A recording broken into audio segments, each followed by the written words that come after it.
बड़े infrastructure upgrade से लेकर जमीन पर उतरते औद्योगिक निवेश तक और विदर्भ को राज्य के अगले ग्रोथ इंजन के तौर पर आगे बढ़ाने की तैयारी। महाराष्ट्र से जुड़ी इन सभी अहम अपडेट्स पर एक नजर। पेश है हमारा खास सेगमेंट महाराष्ट्र 360। उत्तर महाराष्ट्र के लिए एक अहम इंफ्रास्ट्रक्चर प्रोजेक्ट की शुरुआत हो गई है। मुख्यमंत्री देवेंद्र फडणवीस ने नासिक एयरपोर्ट के विस्तार प्रोजेक्ट का शिलान्यास किया। इससे नासिक और आसपास के इलाकों की हवाई कनेक्टिविटी बेहतर होगी। उत्तर महाराष्ट्र के तेजी से बढ़ रहे इंडस्ट्रियल बेल्ट को इससे सीधे फायदा होगा।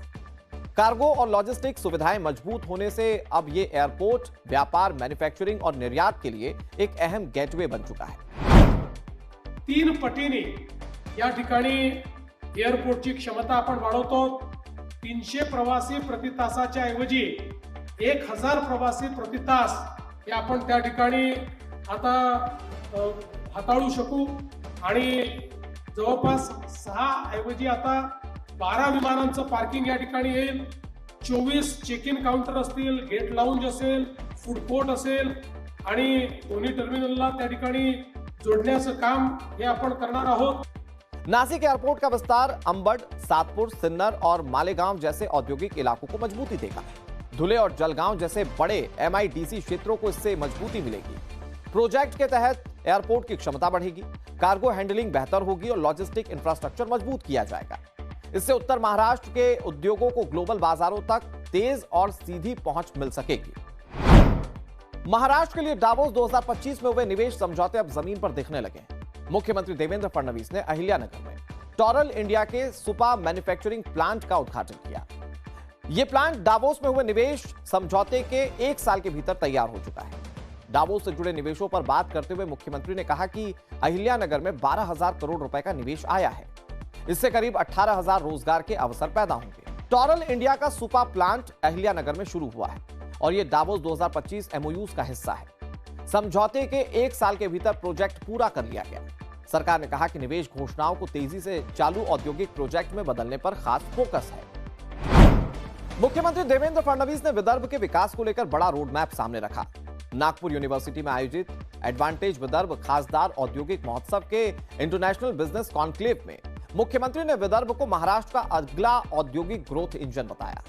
सीएम के मुताबिक एडवांटेज विदर्भ के तीसरे संस्करण के जरिए अब तक 45,000 करोड़ रुपए से ज्यादा के निवेश प्रस्ताव आ चुके हैं, जिससे विदर्भ को अंतर्राष्ट्रीय स्तर पर नई पहचान मिली। विदर्भ को सीधे वधावन पोर्ट से जोड़ने के लिए एक्सेस कंट्रोल्ड हाईवे बनाया जाएगा।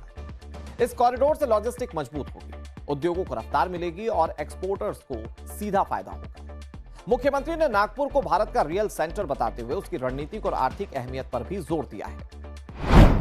महाराष्ट्र की राजनीति में आज एक अहम और भावनात्मक पल देखने को मिला। एनसीपी नेता सुनेत्रा पवार ने औपचारिक तौर पर राज्य की उप मुख्यमंत्री के रूप में कार्यभार संभाल लिया। मंत्रालय में उन्होंने अपनी जिम्मेदारियां संभाली। ये बदलाव उनके पति और पूर्व उप मुख्यमंत्री अजीत पवार के निधन के बाद हुआ है। सुनेत्रा पवार राज्य की पहली महिला उप मुख्यमंत्री बनी हैं। वरिष्ठ नेताओं का कहना है कि वे जनसेवा और शासन की निरंतरता को मजबूती से आगे बढ़ाएंगी। कार्यभार संभालने के बाद सुनेत्रा पवार ने अपनी पहली कैबिनेट बैठक में हिस्सा लिया। उन्हें आबकारी, खेल, अल्पसंख्यक कल्याण और औकाफ जैसे अहम विभागों की जिम्मेदारी सौंपी गई है। इसके साथ ही उन्होंने पुणे और बीड जिले का गार्जियन मिनिस्टर भी नियुक्त किया गया है। पद संभालने से पहले सुनेत्रा पवार ने मुंबई के सिद्धिविनायक मंदिर में दर्शन किए। इसके बाद उन्होंने डॉक्टर BR अम्बेडकर के स्मारक पर श्रद्धांजलि अर्पित की। वहीं छत्रपति शिवाजी महाराज की प्रतिमा पर पुष्पांजलि अर्पित कर सम्मान भी जताया। महाराष्ट्र विदेशी पर्यटकों के लिए देश का नंबर 1 राज्य बन चुका है। बीते 3 सालों में राज्य में इंटरनेशनल टूरिस्ट अराइवल्स में लगातार बढ़ोतरी हुई है। ये बढ़ोतरी कोविड के बाद टूरिज्म सेक्टर की मजबूत रिकवरी के साथ महाराष्ट्र के टूरिस्ट डेस्टिनेशंस, बेहतर कनेक्टिविटी और इंफ्रास्ट्रक्चर पर बढ़ते वैश्विक भरोसे को दिखाता है। आधिकारिक आंकड़ों के मुताबिक 2022 में महाराष्ट्र में 15.12 लाख विदेशी पर्यटक पहुंचे थे।